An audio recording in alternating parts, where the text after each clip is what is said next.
கருத்து வளம் செறிந்த படைப்புகளை தரக்கூடிய ஒரு படைப்பாளிக்கு மரியாதை உண்டா? அறிவியல் விஞ்ஞானிகளுக்கு மரியாதை உண்டா?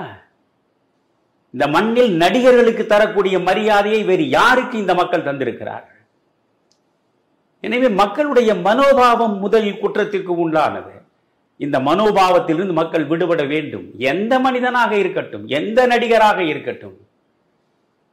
நான் ரஜினிகாந்தோடு 3 ஆண்டு காலம் இடைவிடாமல் உட்கார்ந்து பேசிக் கொண்டிருப்பேன். ரஜினியும் நானும், நீங்களும் நானும் பேசுவதை போல தான் பேசிக் கொண்டிருப்போம். எனக்கு எந்தவித மயக்கமும் கிடையாது.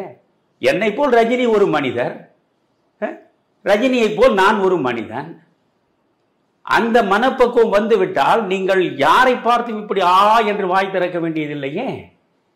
எனவே விஜயை பார்ப்பதற்கு அவர்கள் வருகிற இடத்திலெல்லாம் பல்லாயிரக்கணக்கில் நீங்கள் கூடினீர்கள் என்றால் ஆட்சி மாற்றம் நிகழ வேண்டும் என்று அவர் சொன்னதற்காக சென்றவர்களை நான் அரசியல் விழிப்புணர்வுக்காக போயிருக்கிறார்கள் என்று நான் ஒப்புக்கொள்வேன்.